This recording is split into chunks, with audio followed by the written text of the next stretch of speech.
Hello there. Today's topic is going to be digital photo and video for the medical practice. And what we're really going to focus on is using iPhones and Android devices and modern phones to produce super high quality patient photos, super high quality patient videos, and to really tell your success stories when they're in the office. If someone agrees to be a part of your marketing, if someone agrees to be a before and after case on your website, you owe it to your marketing to capture that story in the best possible light. And modern cell phones are incredibly light sensitive. They're shooting at 4K, which is, people are making feature-length films with their phones. And so if you tune into how to tell a story, how to light it properly, how to get good audio, you stand to really capture patient stories at a very high level, and the tools are just all there for us. So let's look at how we can use our phones to create patient stories that become some of the most compelling marketing there is. So the first part of this is going to be storytelling. How do you get someone to tell a compelling story about their experience? How do you create your own review of your services and use that for consultations, for marketing, for websites? So take a look at this. So I wouldn't go to anyone else. I wouldn't go anywhere else. I really wouldn't. I loved working with Dr. Seidman. Dr. Schmidt is amazing. This practice is known as the gold standard in town. So, kudos to Dr. Gross. He is an excellent, excellent doctor. It's because we're both really happy right now. I can still call him up and say, hey, I have a question, and he's there to answer. And once you meet him, you're going to fall in love with him because she looks awesome. So how do you get people to tell good stories? And I think the first thing you do is you butter them up. You say, you're one of the best cases we've ever had. You're one of I think, the best results. After that, you sit them down in a comfortable space. Better to be on a couch than standing up. Like, a comfortable person tells a better story. And there's something fundamentally uncomfortable about an interview. It's a little bit like an interrogation with these lights, and a lot of setups can be very intimidating. So the more you set up a comfortable environment, the more you can expect a person to tell a very compelling story. The other thing you need to be aware of if you're going to be shooting videos with your phone is that a logical structure is very helpful, that it's much easier to edit little 2-minute blocks than to go in and deal with someone that just tells a long story. And most people want to sit down and tell a very long story, so you need to guide the patient through the obvious sections, like talk about what you talk about before you had the surgery, like what was your story? Talk about your story of the day of surgery. What were your feelings about your procedure? Like, when did you really feel like it had been a worthwhile experience? Like, make sure you set it up around feelings, around stories, and then put it in short little sections, because it's much easier to work with and tends to come out much better. So the second part of this is going to be gear and equipment. What do we need to make our cell phones, make an iPhone, take really high quality videos? And what are the tools, the production tools we use for this? So here is the iPhone production kit. First thing is a tripod. It doesn't have to be a giant tripod. This is a very small tripod here, a little table one. A lot of setups are just a tripod sitting on a desk, but you've got to hold the phone stable. A handheld shot is all over the place. It ruins your production quality. The second tool you're going to need is this is a Joby iPhone holder. It mounts onto the tripod, holds the iPhone in place, lets you see the back. Totally cool piece of equipment, $10 piece of equipment. Radically improves your production value. The third thing we're going to add on is a lavalier microphone, and that, when we go into sound, you'll hear how much better quality it is, and they've come out with iPhone lavs that are amazing. The fourth piece of the puzzle is, I think, a really great piece of iPhone software, $5 app, awesome for taking videos, gives you much more control over the phone, but honestly, if the phone's being held still and you've got good audio, you could shoot it with just the iPhone camera app and it would come out just as good. So there's the 4 pieces of your iPhone production kit as we move through this. So here's our lighting kit. Now we've got some really cool little lights. You'll find that I want to work with the lights in the room, like your existing desk lamps. We use these small lights like that.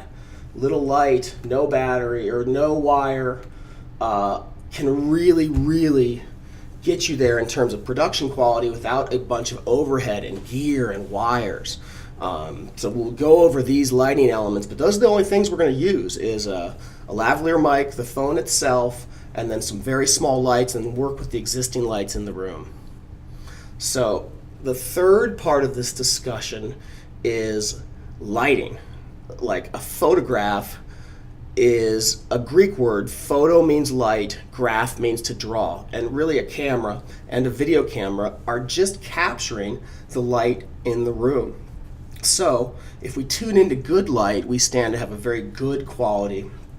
If we have bad lights, overhead lights, very low lights, there's a lot of things that can adversely affect that. So we're going to talk about what makes for good light. So the first thing you have to know about lights is they have a whole spectrum of color cast.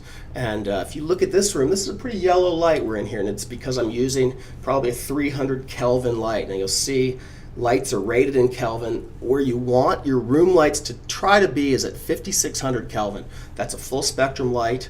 If you were to replace all the bulbs in where you're going to shoot video with 5600 Kelvin bulbs that you can buy at Home Depot, that you can buy at Walgreens, you'd be shooting a much fuller spectrum, and you would be getting rid of a lot of issues of color cast, like fluorescent overhead lights turn people green because they're about 3000 Kelvin.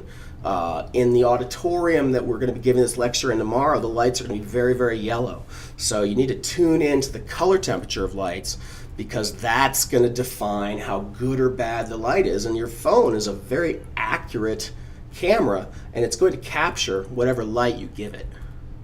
So this is interesting. Look at all the different qualities of light. And I really want you to focus on what's the ambient light in the room you're shooting. If it's in your office, like what are your lights you're working with already? Is there a window? Is there some existing desk lamps? Are there low lights, highlights? Like look at all the different colors of light and how a big window light can be very soft and flattering in the bottom, and then sunlight can be very harsh because it's a relatively small, extremely bright light source. Well, you know, it's a little dot in the sky that's crazy bright and makes for very shadows, very contrasty. Big windows make for big soft lights. Like we need to identify what's the ambient light we're dealing with and tune into it, because that's going to radically improve our quality. So the first lighting setup that's a total no-brainer, almost always looks great, is outdoor lighting. If you put a person in shade under an awning and then have a brightly illuminated day around them, it's going to be a very filled in light. It's going to be a very beautiful light. Like this shot here is a person, a camera, and that's it. No existing lights. It just happens to be a very nice outdoor light, and more often than not, a person in shade on a normal day is going to look pretty good. So this is our first lighting setup. Like this interview looks dynamite, and there's no lights, there's no real production involved, it's just finding a good spot. So here is an interior shot. You can see these are the windows of the room down here. You can see we're shooting an iPhone in a tripod, and then the person sitting there. And really that's pretty good right out of the tube. You can always look at the specular highlights in the eyes, and that's going to tell you where the light source is. So you can really see that there's a couple windows pointing towards this person, but really, is this an okay interview? If this person was telling a very compelling story about plastic surgery, would this work on your website? Yeah, it'd be dynamite. So now we're going to take that existing ambient light, which is window light, and we're going to augment it with one light. And look at as the light moves around his face, you'll see it changes the way you like see how it's moving now, and the shadows change on his face. You can really see the different ways one light can affect the contrast of the shot and the way the person looks. Oddly enough, all of these look pretty good. Like, are any of these a deal breaker for an interview? No. Like, if you can find good ambient light, kick it up with one light, a desk lamp with a 5600 Kelvin bulb in it, a little light that's on a little stand. Like you can really dial in a room light and really improve the quality of the shot. So now here we've got 2 lights straight on. Now this is a pretty classic beauty setup. And again, is this a good interview light? Sure, this looks dynamite. Was the one light good? Yeah, one light was pretty good too. Again, it's like we need to look at the ambient light, which is window, and then use our existing lights. I think this setup, if you can get this setup and stabilize your phone, you can shoot a dynamite interview in terms of look and feel that will compete with any professional camera. The 4K iPhone camera is dynamite. It's more about tuning into what the lights are. So now here is a 3-light setup. It's the same 2 lights pointing at the face, and then a 3rd light in back, which could be a desk lamp, could be one of these little lights here. Like there's a lot of different options for that, but this is a pretty classic photography setup, which is 2 lights softly illuminating the face, and then a 3rd light in back to create separation from the background. We always like to pull the person about 4 feet away from the background, because then the light that hits them falls off before it hits the background. But again, this 3-light setup, you could set this up in your office with a couple desk lamps. You'd be shooting dynamite video, and then next we'll go into audio. But what a cool looking setup. So here we have a very elegant 2-light setup, and what this is a desk lamp on her left, and then another light behind her to separate her from the background. And even the desk, I wouldn't say that desk lamp is at 5600 Kelvin. I would say that's probably a 3000 Kelvin light source. It's pretty yellow, and yet does it work for this shot? Yeah. Does she look great? Yeah, she really does. And so again, if you can tune into pretty light, all of a sudden we're producing stuff that looks great, and there's not a lot of production overhead, and we're documenting patient stories with tools that are in our pockets. So this is another video we shot. Now this is 2 lights in front of her, that same beauty setup we were showing a couple slides ago, and then just let the background fall off. And again, 2 lights slightly above the person on either side, looks dynamite. If this person was sitting in front of your desk, could it be 2 desk lamps? Absolutely. And would it look like this? Yeah. And you can really see, if you look at the specular highlights in her eyes, you see those 2 lights, how they're shining on her, and it's a dynamite look. And it's a simple look to create, and your iPhone can capture it. So there's a few things to look out for: lit from below and lit from above. Like lit from below is where it's like the flashlight under the face. Not a terribly flattering light. Lit from above is the same, or the opposite, but equally bad. Creates very dark shadows on the eyes. A very tall person will often be lit from below.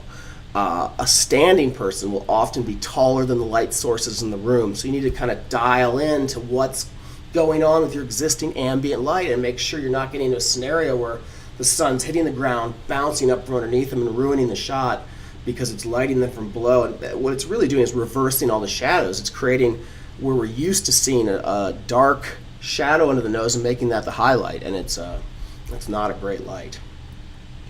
So now we've kind of looked at the production tools, looked at how to light a person to make it dynamite. Now the 4th part is sound. How do you tell a story? And really the story of a video is in the sound. And doing good sound, finding a way to record good sound, is what differentiates an amateur production from a professional one. First thing we have to do is balance our levels. Like every device can set the levels at which it brings in audio, and you want to make sure your levels go from about 60% to the top is about 75%. You don't want your levels to be spiking up to the top of the. It's much easier to bring up quiet audio than to fix audio that tops out. So we'll look at our Filmic Pro, that app I told you about. You can look at your iPhone, voice memo, set the levels for the microphone, comes out great. Now, here's the 2 microphones we're talking about in this presentation. One is the phone mic, the second is a lavalier. Now let's listen to the difference between these. So right now we've got a handheld shot. We're using just the phone with only the lights, only the natural light that we have from the windows. So that's me holding the phone fairly close to the person. Not terrible, right? Listen to the difference when we hook it up to this lavalier. A little more equipment now. We've got a tripod that the phone's sitting on, but still only using the natural light from the windows that we already have. So still pretty easy to set up. And so how much different? Like, listen to how quiet and tinny. So right now we've got a handheld shot. We're using versus the lav. a little more equipment now. We've got a tripod that the phone's sitting on, but still only using the natural light from the windows that we already have. So still pretty easy. And a little more equipment now. Night and day, right? Like, so by adding that lavalier to our phone, now we've added professional audio to a very sophisticated camera with good lights. Like, now we're well on our way to documenting like awesome case results, awesome patient stories, and we're using tools that we've had. You know, like the lavalier mic is a $25 piece of equipment. So here's a mic that's on the camera. Listen to this.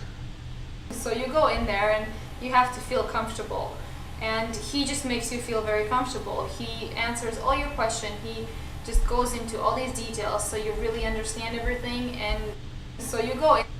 So you can really hear the room noise in this one. You can hear, listen closely, you can there, hear. You have to feel comfortable. You can hear the air conditioner. So the microphones on the cameras tend to not record as high quality sound.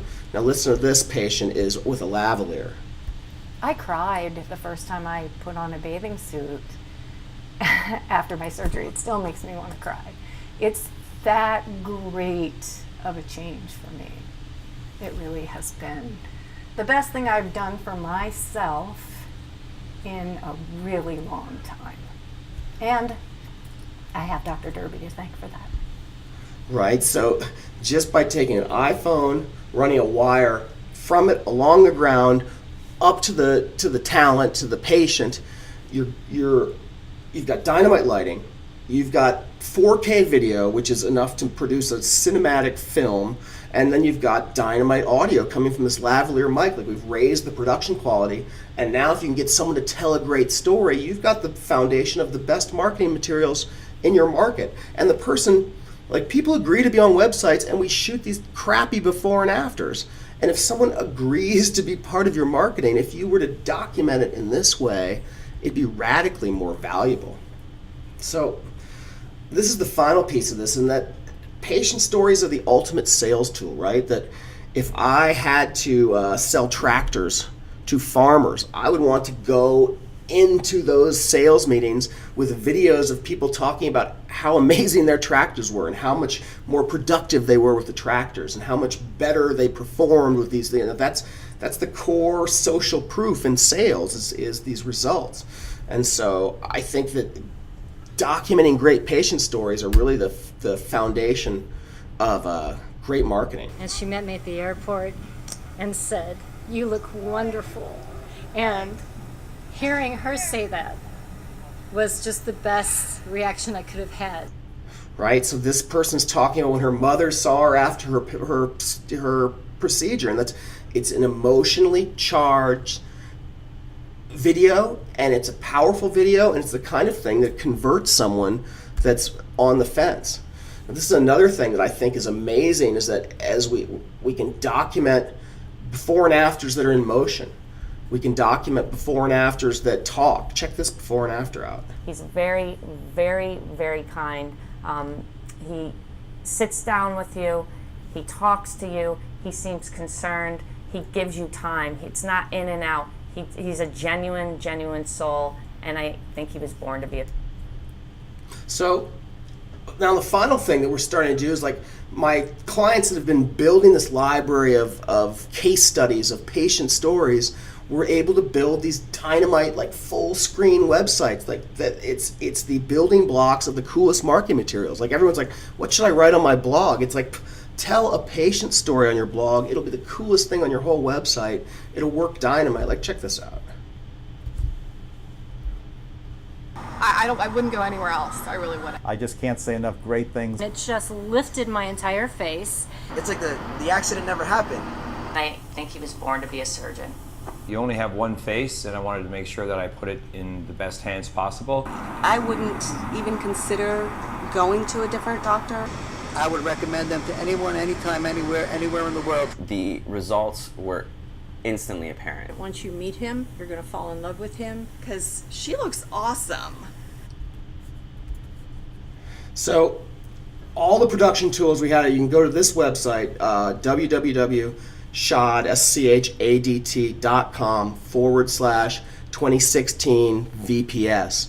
And there's a ton of great video resources, but I really believe that if you tune into the light, get a decent lavalier microphone, a decent tripod, and use your phone, you can document incredible patient stories with the existing tools you have. Thank you.